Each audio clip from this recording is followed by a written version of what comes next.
শুনিছি তোর প্রতিকূল কোণ না শুনিছি তোতে যে ভজନ୍ତି দেবে করନ୍ତି বিঘ্ন বিঘ্নକୁ কি ପାଇଁ ଡରିବି ଆହେ ମଧୁସୂଦନ ମୁଁ ଶୁଣିଛି ଯିଏ ଏ ପଥକୁ ଆସିବ ଦୁର୍ଗମ ପଥ ଏ ଭଜନ ଭୟ ଭାଜିଲେ ଯୋଗୀଜନ ମାନଙ୍କର ହଳ ହଳ ଟଳ ହେଉଛନ୍ତି। ମୁଁ ତ ସଂସାର ଅବିଦ୍ୟା ସଂସାର ଭିତରେ ପଡିଛି ମାଇକ ସଂସାର ଭିତରେ ପଡିଛି ତେଣୁ ଆମେ ଟଳ ଟଳ ହବନି। ଆନୁକୂଲ୍ୟ ସେ ପ୍ରତିକୂଲ୍ୟ ସେ ଭଜନ ରଖିଛନ୍ତି ବିଶ୍ୱାସ ଯୋଉ ପ୍ରଭୁଙ୍କ ପାଖରେ ଶରଣ ପଶିଛି ଜନ୍ମ ଜନ୍ମାନ୍ତରରେ ସେ ରକ୍ଷା କରିଛନ୍ତି ରକ୍ଷା କରୁଛନ୍ତି ଏବଂ ରକ୍ଷା କରିବେ। ରଖିଛନ୍ତି ବିଶ୍ୱାସ ଏହା ମନ ଭିତରେ ଦୃଢ଼ତା ଥିବା ଦରକାର। ଗୋପ୍ତ ବରଣ ଗୋପ୍ତା ଅର୍ଥ ପୋଷଣ କର୍ତ୍ତା ହେ ପ୍ରଭୁ ମୁଁ ତ ଯେତେବେଳେ ଏବେ ସିନା ଚାକିରି ବାକିରି କଲି ଧନ ସମ୍ପତ୍ତି ରୋଜଗାର କଲି ଧାନ ଚାଷ ଏବଂ ମାଣ୍ଡିଆ ଚାଷ କରି ଖାଇଲି ମୁଁ ଯେତେବେଳେ ଜନ୍ମ ହେଲି କି କଣ କରୁଥିଲି ବା ସେତେବେଳେ ଚାଷ ବାସ କରୁଥିଲି ନା ସେଠିକୁ ଯାଇଥିଲି। ମୁଁ ଆସିବା ପୂର୍ବରୁ ମାତୃସ୍ଥାନରେ ମୋର ଅମୃତ ଖଞ୍ଜି ଦେଇଥିଲେ ଇଏ ଛୁଆ ଜନ୍ମ ହେଲେ ଖାଇବ ବୋଲି ମୁଁ ଖାଇତେ ବଢିଛି। ଯଦି ମୁଁ ଆସିବା ପୂର୍ବରୁ ମାତୃଗର୍ଭରୁ ବା ଜନ୍ମ ହେବା ପୂର୍ବରୁ ମୋତେ ଯଦି ଅମୃତ ଦେଇଛ ଏବେ କଣ ଅମୃତ ଦବନି ତୁମ ମରି କୃପା ତେଣୁ ଏଇ ଭାବନା ଯେତେବେଳେ ଆମ ହୃଦୟକନ୍ଦ ଭିତରେ ଆସିବ ଯାହା କର ଈଶ୍ୱର ଦୁଃଖରେ ଆଉ ତାକୁ ଦୁଃଖ ସୁଖ ବାଧିବ ନାହିଁ। ତେଣୁ ଆନୁକୂଲ୍ୟ ସେ ସଂକଳ୍ପ ପ୍ରତିକୂଲ୍ୟ ସେ ବର୍ଜନ ରଖିଛନ୍ତି ବିଶ୍ୱାସ ଗୁପ୍ତୁର ବରଣ କାର୍ପଣ୍ୟ ତଥା ଗୁଣାଦପି ଶୁଣିଛେ ନ ତରୁରେବ ସହିତୁଦା ଅମାନିନା ମାନ ଦେନ କୀର୍ତ୍ତନୀୟ ସଦା ହରି। ଠାକୁର ଲେଖିଲେ ତୃଣ ଠାରୁ ନିଚ ନ ହୋଇଲୁ ତୁଇ ଭାବୁଛୁ ତୁ ଏକ ବଡ ଦୌଲ ତୁ ନିଜକୁ ବଡ ବୋଲି ଭାବନା। ଈଶ୍ୱରଙ୍କ ରାଜ୍ୟରେ ଯେତେ ଉଚ୍ଚ ଥିଲେ ଯିବ ଖାଇବ ପଦ ରଜରେ ଈଶ୍ୱରଙ୍କ ରାଜ୍ୟରେ ଭଗବତ ରାଜ୍ୟରେ ମୁଁ ଯେତେ ଛୋଟ ବୋଲି ବୋଲି ତାକୁ ବଡ କରିଦେବି ଦୁବକୁ ଦାରୁ କରିଦେବେ। ଆଉ ଯୋଉଦିନ ମୁଁ ବଡ ବୋଲି କହିଦେବି ସେ ବଡଟା ଦୁବ ହେଇଯିବ। ତେଣୁ ତୃଣ ଠାରୁ ନିଚ ନ ହୋଇ ମନ କାହାକୁ ଦେହଟା ଛୋଟ କରିଦେବା ନା କଟା କାଟିଦେବା ମନକୁ ଏ ମନ ଯୋଉ ଉଗ୍ର ହଉଛି ମନ ଏବ ମନୁଷ୍ୟ ଏ ମନ ଯୋଉ ବନ୍ଧନର ମୁଖ୍ୟ ଆଡକୁ ଆସିବାକୁ ହେଲେ ପ୍ରକୃତିର ଆନୁଗତ୍ୟ ରହିକରି ଆମେ ଏଡେଟା ନିଜକୁ ଭାବୁଛି ଗୁଣାଦପି ଶୁଣିଛେନ ଭାବ ଆସିବ। କେତେବେଳେ ଆସିବ ଠାକୁର କହୁଛନ୍ତି କଣ କହୁଛନ୍ତି ରେ ମାନସ ଲେଖି ରଖିବୁ ମୋ ବାଣୀ ଭ୍ରମଣ ହେବୁ ତୁ ଅନ୍ୟ କଥା ଶୁଣୁ। ତୁ ଯେହେତୁ ମୋତେ ଶରଣାଗତ ମୋ ପାଦ ପଦ୍ମରେ ଶରଣ ପଶିଲୁ ମୋତେ ଆତ୍ମସମର୍ପଣ କଲୁ ତୋ ଦାୟିତ୍ୱ ମୁଁ ସେ ଯେହେତୁ ନେଇଗଲି ଦେହ ସହିତ ଯେତେ ଧନ ଦକ୍ଷିଣା ଦେଲା ଯଜମାନ ଦେହ ସହିତ ତୁ ମୋତେ ଦେଇଛୁ ପୁଅ ଝିଅ ନାତି କନ୍ୟା ଦେଇଛୁ ମୋର ଅର୍ଚ୍ଚନା ପୂଜା କରିଛୁ ମୁଁ ସେଇଠି ମୁରବି ତୁ ମୁରବି ବୋଲି କହିପାରିବୁନି ଏ ଘରେ ମୁଁ ମୁରବି ବୋଲି କହିବନି ପ୍ରଭୁ ତମେ ହିଁ ମୁରବି। ଏ କଥା ଯେତେବେଳେ ଭାବିବୁ ସେତେବେଳେ କଣ କହିବୁ ରେ ମାନସ ପ୍ରଭୁ କହୁଛନ୍ତି ରେ ମାନବ ସମାଜ ଲେଖି ରଖିବୁ ମୋ ବାଣୀ ମୋ ପଦେ କଥା ଲେଖି ରଖେ ଏତେ କଥା କହୁନି ଭ୍ରମଣ ହେବୁ ତୁ ଅନ୍ୟ କଥା ଶୁଣି କାହା କଥା ଶୁଣିବୁନି କେବଳ ମୋ କଥା ହିଁ ଶୁଣିବୁ ମୁଁ ଯାହା କହିବି ତାହା କରିବୁ। ଆଉ ତାପରେ ଆଉ କଣ କରିବୁ ବେଳ ସକଳ ଆଶା ପରିହରି ପଦ କଞ୍ଜେ ନେଇ ଢାଳିବୁ ତାଙ୍କରି ଏ ଯୋଉ ଆଶା ତୃଷ୍ଣା ବାସନା କାମନା ଏଗୁଡିକ ଅଛି ମୋ ପାଖରେ ଢାଳିଦେବୁ। ବେଳ ସକଳ ଆଶା ପରିହରି ପଦ କଞ୍ଜେ ନେଇ ମୋ ପାଖରେ ଢାଳିଦେବୁ। ମୋକ୍ଷ ଜାଣି ମୋକ୍ଷ କରିଦେବି ତୁ କିଛି ଚିନ୍ତା କରନା ଏ କଥାଟା ଅବଜାନନ୍ତି ମାଙ୍ଗୁଢା ମୂଢ ଲୋକମାନେ ଜାଣନ୍ତି ନାହିଁ ଅଜ୍ଞାନୀ ଲୋକମାନେ ଜାଣନ୍ତି ନାହିଁ।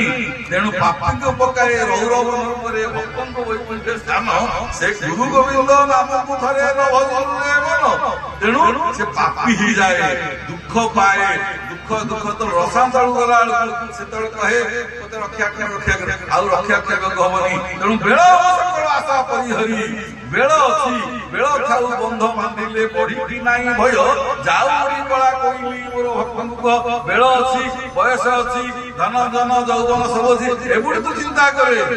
ଧାନ କଟା ଏବେ ସରିଗଲା ନଦୀ ବନ୍ଧ ଭାଙ୍ଗି ଯାଇଛି ବିଲ ହୁଡା ଭାଙ୍ଗି ଯାଇଛି ଏଗୁଡି ତୁ ମାଟି ବନ୍ଧା ଆଉ ତୁ ଆଷାଢ ଶ୍ରାବଣ ମାସରେ ଯେତେବେଳେ ପାଣି ଯାଉଛି ବନ୍ଧେଇଲେ ଯେତେ ପାଣି ଆସିବ ସବୁ ସେ ମାଟି ଅକ୍ଷୟ ରକ୍ଷା କରିପାରିବନି ସେ ନଦୀ ବନ୍ଧ ରକ୍ଷା କରି ଉଡେଇ ଦବ କିଛି ଏବେଠୁ ଧନ ଅଛି ମନ ଅଛି ଯୌବନ ଅଛି ବୟସ ଅଛି ସବୁ ଯାକୁ ଏ ପଟକୁ ନେଇ ଆସେ ସବୁ କାଢି ନେଇ କାଙ୍ଗାଳ ସଜାଇ ଶ୍ରୀଚରଣେ ସ୍ଥାନ ଦିଅ ସବୁ କାଢି ଦେଇ କାଙ୍ଗା ଉପରେ ନଙ୍ଗଳା କରି ବସେଇଦବା ନା କଣ ନା ନଙ୍ଗଳା ହବ ନା ଆମେ ଯୋଉ ଶରୀର ଯୋଉ ଅଳଙ୍କାର ଯାକ ଅଛି ଏ ଯୋଉ କାମ ମୋର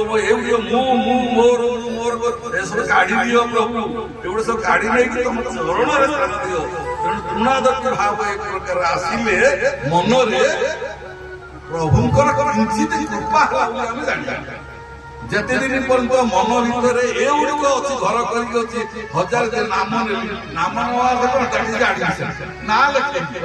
ନାଁ ଲେଖେଇଲି କଣ ପାସ୍ ମୋ ଛୁଆଟାକୁ ନାଁ ଲେଖେଇଦେଲି ନାଁ ଲେଖେଇଦେଲେ କଣ ପାସ୍ ସ୍କୁଲକୁ ଯିବ ପାଠ ପଢିବ 3 ଥର ପରୀକ୍ଷା ଦବ ସ୍କୁଲରେ ବହୁତ ପିଲାରେ ପାଠ ହଉନି କୋଚିଂ କ୍ଲାସ କରିବ ବା ଟ୍ୟୁସନ କରିବ ଅଭିଭାବକ ମାନେ ଅର୍ଥ ଦାନ ଦେବେ ତାକୁ ସମୟ ଦାନ ଦେବେ ଏବଂ ପରିଶ୍ରମ ଦାନ କଲେ 10 ବର୍ଷ 15 ବର୍ଷ ଯଦି ଖଟିଲେ ପିଲା ପିଛା ଲାଗିବ କାୟ ଅନ ବାକ୍ୟରେ ପରିବାର ଲାଗିବ ଏବଂ ସିଏ ନିର୍ଭର କରି ଲାଗିଲେ ମେଟ୍ରିକଟା ପାସ୍ ହେଲେ ଅଲଗା ଜଣେ ମେଟ୍ରିକ ପାସ୍ କରିବା ପାଇଁ 15 ବର୍ଷ ଜନ୍ମ ଠାରୁ ଯଦି 15 ବର୍ଷ ଲାଗୁଛି ଆମେ ଅର୍ଥ ଦଉଛେ ଅର୍ଥ ସମୟ ଦଉଛେ ପରିଶ୍ରମ ଦଉଛେ ଏବଂ ସେ ଲେବର କରିବ ଏବଂ ସେ ଟ୍ୟୁସନ କରିବ ଆମେ ତାପରେ ଖାଦ୍ୟ ପ୍ୟାଣ୍ଟ ସାର୍ଟ ରୋଗ ବ୍ୟାଧି ଔଷଧ ପତ୍ର ସବୁ ଦେବା 15 ବର୍ଷ ତାକୁ ପିଛାଟା ଲାଗିଲେ ସମସ୍ତେ ଲାଗିଲା ପରିବାର ପାଠ ପଢୁନି ଶୋଉଛି ବଦମାସ ପାଠ 15 ବର୍ଷ କାଳ ଲାଗିଲେ ସେ ପିଲାଟା ମେଟ୍ରିକ ପାସ୍ ହବ କି ନାହିଁ ପୁଣି ସନ୍ଦେହ ସିଏ ଠକି କୁଆଡେ ପଳେଇବ ଆଉ କୁଆଡେ ପଳେଇବ ସିନେମା ଦେଖି ପଳେଇବ ବାପା ଯାଉଛି ବୋଲି କହିକି 15 ବର୍ଷ ପରିଶ୍ରମ କଲେ ହଉନି ମୁଁ ନାମ ନେଲି ଆଜି ହେଇଗଲା ମୁଁ ଆଜି ନାମ ନେଇଗଲି 10 ବର୍ଷ ହେଲା ନାମ ନେଲେଣି ନାମ ନେବ ନାମ ତ ନ ଜାଣିନଥିବ ସିଏ ସ୍କୁଲରେ ନାଁ ଲେଖେଇଛୁ ପାଠ ପଢିଲଣି ଚନ୍ଦ୍ରସୂର୍ଯ୍ୟ ଗତିରେ ଚାଲୁଛ ସକ ବ୍ରହ୍ମ ମୁହୂର୍ତ୍ତରେ ଉଠି କରେ ମତେ ସ୍ମରଣ ସର୍ବପାପ ସେଇ ତର ଲଭେ ମୋର ଚରଣ ରାତି 4ଟା ବ୍ରହ୍ମ ମୁହୂର୍ତ୍ତ ସମୟ ଭୋର ସୂର୍ଯ୍ୟ ଉଦୟ ପୂର୍ବରୁ କି ଗାଧଉଛେ କେହି ତ ଗାଧଉନୁ ଇଷ୍ଟ ଚିନ୍ତା କିଏ କରୁଛେ ନାଇଁ ଇଷ୍ଟ ନିଷ୍ଠା ଗୁରୁ ନିଷ୍ଠା ସାଧନ ନିଷ୍ଠା କାହାର ଅଛି କାହାର ନଥିବ ଆଉ ଠାକୁର ଘର କଥା କହିଲେ କିଏ 9ଟା ବେଳକୁ ପୂଜା କରୁଥିବ ଘଣ୍ଟି ବଜଉଥିବ କିଏ 10ଟା ବେଳକୁ ଘଣ୍ଟି ବଜଉଥିବ ସେଠି ଉଡି ଲାଗି ଯାଇଥିବ ସେ ଫଟୋରେ ଗୁଡାଏ କଣ ଧୂଳି ଜାଗା ଲାଗି ଯାଇଥିବ ତାକୁ ଧୋଇ ଦେଇକି ନେଇ ଦେଲେ ପାଦୁକ ହେଇଯିବ ସେଇଟା ହବ ନାହିଁ ତେଣୁ ଇଷ୍ଟ ନିଷ୍ଠା ଗୁରୁ ନିଷ୍ଠା ସାଧନ ନିଷ୍ଠା କରିବା ସଙ୍ଗେ ସଙ୍ଗେ ବ୍ରହ୍ମ ମୁହୂର୍ତ୍ତରେ ଉଠିବ ସ୍ନାନ ହଉଛି 3 ପ୍ରକାର କ୍ଷୀର ସ୍ନାନ କ୍ଷାର ସ୍ନାନ ନୀର ସ୍ନାନ ସୂର୍ଯ୍ୟ ଉଦୟକୁ ଯିଏ ଗାଧେଇବ ସେ କ୍ଷୀର ସ୍ନାନ ଶ୍ୱାସ ରୋଗ ମଧ୍ୟ ଭଲ ହେଇଯିବ ସେ କ୍ଷୀରରେ ଗାଧେଇଲେ ଆଉ ସୂର୍ଯ୍ୟ ଉଦୟ ସମୟରେ ଯିଏ ଗାଧେଇଲେ ନୀରରେ ଗାଧେଇଲେ ସେ ନୀରରେ ପାଣିରେ ଗାଧେଇଲେ ସୂର୍ଯ୍ୟ ଉଦୟ ପରେ ଯିଏ ଗାଧେଇଲା ସେ କ୍ଷାର ରୋଗକୁ ଡାକି ଆଣିଲେ ମୁଁ ଶିକ୍ଷା ଦୀକ୍ଷା ନେଲି ଅମକ କଲି ସମକ କଲି ରୋଗ ତ ଗଲାନି ସୁନିର୍ବଳ ହେଇଗଲି ସର୍ବ ଦାୟିତ୍ୱ ନେଇଲି ପବିତ୍ର ଈଶ୍ୱର ମନ୍ଦିର ଗୋଟେ ଶରୀର ରାଧା କୃଷ୍ଣ ଖେଳୁଅଛନ୍ତି ଭକ୍ତ ଏଇଟା ହଉଛି ଈଶ୍ୱରଙ୍କର ମନ୍ଦିର ପ୍ରଭୁ ଏ ଭିତରେ ଅଛନ୍ତି ଏ ଜ୍ଞାନ କୋଠେ ନାହିଁ ଗୁରୁ କହିଲେ କାହାଣୀ କହିଲେ ଗୁରୁ କହିଲେ ତାଙ୍କ ଚେତନା ବସିନି ହଁ ମ ଏଇଟା ଟିକେ ସରିଯାଉ କେତେ 8ଟା ହେଲା 9ଟା ବେଳକୁ ଖାଇବା 9ଟା ହେଲା 10ଟା ବେଳକୁ ଖାଇବା 11ଟା ହେଲା 12ଟା ବେଳକୁ ଖାଇବା ରୋଗ ହବନି ଏଇଟା ରୋଗ ଆମକୁ ହବନି ଆମେ ଚନ୍ଦ୍ର ସୂର୍ଯ୍ୟ ଗତିରେ ଚାଲୁଛୁ ଆମେ ଚନ୍ଦ୍ର ସୂର୍ଯ୍ୟ ଗତିରେ ଚାଲୁନୁ ଆମର ଇଷ୍ଟ ନିଷ୍ଠା ନାହିଁ ଗୁରୁ ନିଷ୍ଠା ନାହିଁ ସାଧନ ନିଷ୍ଠା ନାହିଁ ଚନ୍ଦ୍ର ସୂର୍ଯ୍ୟ ଗତିରେ ଆମେ ଚାଲୁନୁ କଣ ଆମେ ନାମ ନେଇଲୁ ନାଁ ଲେଖେଇଲେ ଆମେ ପାଠ ନ ପଢିଲେ ମୂଲ୍ୟ ଅଛି ତେଣୁ ଆଜି ନୂତନ ବର୍ଷ ନୂତନ ଓଡିଆର ନୂତନ ବର୍ଷ ଆଜି ପୁଣି ହନୁମାନ ପରମ ଭକ୍ତ ଭଗବାନ ଯୁଗର ଭକ୍ତ ହନୁମାନଜୀ ଭକ୍ତ ଯୁଗେ ଯୁଗେ ସେ ରହିଛନ୍ତି ରହୁଛନ୍ତି ରହିବ ବୋଲି ସବୁ ଶାସ୍ତ୍ରରେ ଅଛି ଆମେ ଏଇଠି ଗୋଟେ ସତ୍ୟ ପାଠ କରିବା ଆଜି ନୂଆ ବର୍ଷରେ ଗୋଟେ ସତ୍ୟ ପାଠ କରିବା ଆମର ଗୁରୁ ମହାରାଜ ଅଛନ୍ତି ଯିଏକି ଆଚାର୍ଯ୍ୟ ବୈକୁଣ୍ଠ ଥିଲେ ସିଏ ସେତେବେଳେ କଣ ଜାଣିଛ ତାକୁ ଯିଏ ଦେଖିଥିବ ସିଏ କହିବ ତାଙ୍କୁ ଯିଏ ଦେଖିଥିବ ସିଏ ଜାଣିଥିବ ରାତି 3ଟା ବେଳେ ସେ ବସିକି ଧ୍ୟାନ କରୁଥିବ ଯେତେବେଳେ ଶୋଇଲେ ମଧ୍ୟ 3ଟା ବେଳେ ଉଠି ଧ୍ୟାନ କରୁଥିବେ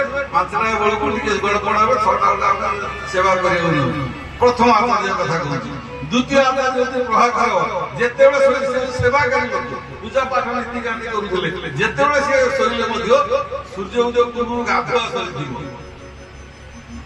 ଏବେ ବଳରାମ ଅଛନ୍ତି, ଏବେ 93-94 ବର୍ଷ, ମେମୋରି ଫେଲ ହଉଛି, ବେଳେ ବେଳେ ମୁଣ୍ଡ କାମ କରୁନି, ହେଲେ ମଧ୍ୟ 3:30-4ଟା ବେଳକୁ ଗାଧୁଆ।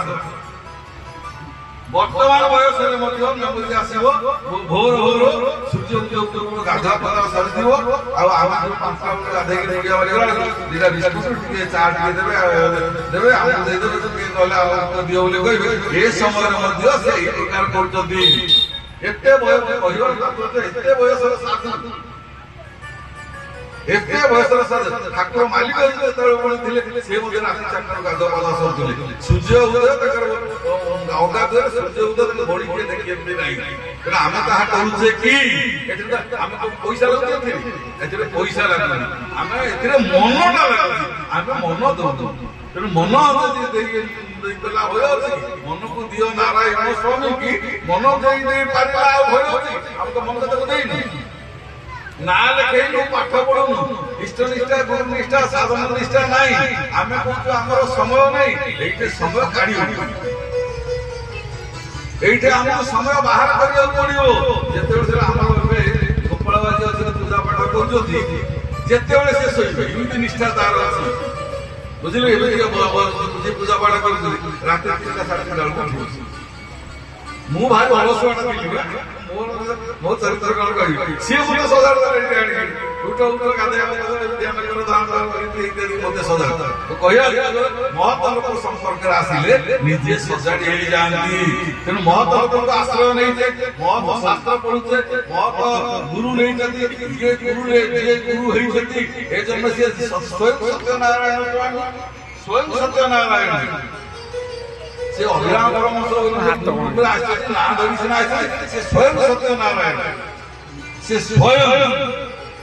ଏଥିରେ ତିଳେ ମାତ୍ର ସନ୍ଦେହ ନାହିଁ। ପଞ୍ଚସଖା କଣ, ଶାସ୍ତ୍ର ଲେଖିଛନ୍ତି କଣ, ଅନୁଭୂତି କଣ, ନୀତି କଣ, ଭୋଗ କଣ, ତାଙ୍କର ଶାସ୍ତ୍ର ଦେଖିବ, ତାଙ୍କର କାର୍ଯ୍ୟାବଳୀ ଦେଖିବ, ତାଙ୍କ ନିତ୍ୟାବଳୀ ଦେଖିବ, ସବୁରା ସେ ସ୍ୱୟଂ ସତ୍ୟନାରାୟଣ। ସଂସାର ଅସତ୍ୟ, ନାରାୟଣ ସତ୍ୟ, ଏଣୁ ସତ୍ୟ ନାରାୟଣ। ନରମାନଙ୍କର ଅୟନ ଥିବାରୁ ଏଣୁ ନାମ ନାରାୟଣ। ନରମାନଙ୍କର ଆଶ୍ରା କରିଛନ୍ତି, ଏଣୁ ସେ ସ୍ୱୟଂ ନାରାୟଣ। এই জ্ঞান করিব গুরুଙ୍କୁ ନ ମଣିବ ନର। ଗୁରୁ ଯେ ସାକ୍ଷାତ ଈଶ୍ୱର, ମୁହିଁ ବସଇ ଗୁରୁ ଦେହେ, କୋଠାରୁ ଗୁରୁ ଭିନ୍ନ ନୁହେ। ଗୁରୁ ଭଗବାନ ଏ ନୁହେଁ ମନୁଷ୍ୟ ସମାନ। ମନୁଷ୍ୟ ଜ୍ଞାନ ନ ରଖିକିରି ଇଷ୍ଟ ନିଷ୍ଠା ଗୁରୁ ନିଷ୍ଠା ସାଧନ ନିଷ୍ଠା ଯଦି କରିବା, ତାହେଲେ ନିଶ୍ଚିତ ଆତ୍ମକଲ୍ୟାଣ ଲାଭ କରିବା ଏବଂ ଶାଶ୍ୱତ ସୁଖ ପାଇବା, ଚିରନ୍ତନ ସୁଖ ପାଇବା ସଙ୍ଗେ ଆମେ ପାଇବା, ଆମ ପରିବାର ପାଇବେ, ଆମ ଗାଁ ସାହି ଭାଇ ପାଇବେ ଏବଂ ଆମ ଦେଶ ବି ପାଇବେ। ସମସ୍ତେ ଆମେ ଚଳିବା, କିନ୍ତୁ ଆମେ କେବଳ ପ୍ରକୃତିର ଆନୁଗତ୍ୟ ହେଇଥିବା ଯୋଗୁଁ, ଇନ୍ଦ୍ରିୟ ମାନଙ୍କର ଅଧୀନତ୍ୱ ହେଇଥିବା ଯୋଗୁଁ, ମୋଟା ମୋଟା କଥା କହିବାକୁ ଗଲେ ଆମ ଅଳସୁଆ ବି ହେଇଥିବା ଯୋଗୁଁ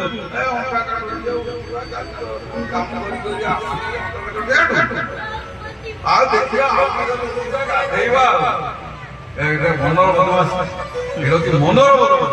ଆଉ ଟିକେ ଗାଧେଇବା, ଏଇଟା କି ମନର ବଦମାସ। ନାଇଁ କହିଛନ୍ତି ବ୍ରହ୍ମମୁହୂର୍ତ୍ତ ଉଠିବ ଗାଧେଇବ। ଏମିତି କେତେ ଦିନ ଯେତେବେଳେ ଗାଧେଇବ ଦେଖିବ, 2-4 ମାସ ଗାଧେଇଲା ବେଳକୁ ଠିକ ସେ ଟାଇମ 3ଟା-4ଟା ବେଳକୁ ହେଲା ବେଳକୁ ଅଟୋମେଟିକ ନ ଗାଧେଇଲେ ଭଲ ଲାଗିବ। ମୋ ଅନୁଭବ କଥା କହୁଛି। ତେଣୁ ଇଷ୍ଟ ନିଷ୍ଠା ନିଷ୍ଠା ସାଧନ ନିଷ୍ଠା କରିବାକୁ ପୂର୍ବରୁ ଆଗ ସ୍ନାନ ଶୌଚ ସୁନିର୍ମଳ ହବ, ସକାଳୁ ଉଠିକି ଚନ୍ଦ୍ର ସୂର୍ଯ୍ୟ ବାହାରି ଧ୍ୟାନ କରିବ। ଧ୍ୟାନ କଲା ପରେ ଶାସ୍ତ୍ର ଅଧ୍ୟୟନ କରି ତମର ସଚେତା ତାପରେ ଅନ୍ୟାନ୍ୟ ସେବା କର, ନହେଲେ ଘରେ କିଏ ଠାକୁର ପୂଜା କରୁଛନ୍ତି ମୁଣ୍ଡିଆଟି ମାରିଦେଇ ତମ ଦୈନନ୍ଦିନ ଯାଅ, କିଛି ଅମଙ୍ଗଳ ହେଇକି। ତେଣୁ ମୋର ସ୍ମରଣ ଯେବେ କରେ ପବିତ୍ର ଅଙ୍ଗ ବାହାରେ, ଆମେ ସ୍ମରଣ କରୁଛୁ କି, ମନେ ପକଉଛୁ କି, ମନରେ ଚିନ୍ତା ରଖୁଛୁ କି ନାହିଁ? ଯୋଉଦିନ ଆମେ ମନେ ରଖିବା ଜାଣିବ ଯେ ଭଗବତ ଗୁରୁ କୃପା ହେଲା। ଯାହା ସମୟ ଅତିକ୍ରାନ୍ତ ହେଲାଣି, 15-16 ମିନିଟ୍ ହେଇଗଲାଣି। ଆଉ ଆମର ଭିମ୍ବ କଥା କହିବେ ସ୍ଥାନୀୟ ବ୍ୟକ୍ତି, ଆଉ ପ୍ରତ୍ୟେକ ମେଳା ତାଙ୍କୁ କଣ କରୁଛନ୍ତି, ତାପରେ ଆମର କଣ ଆଉ ବିଶେଷ ଗପୁନି, ଏ ଗପ ବୋଲି ଭାବିବନି।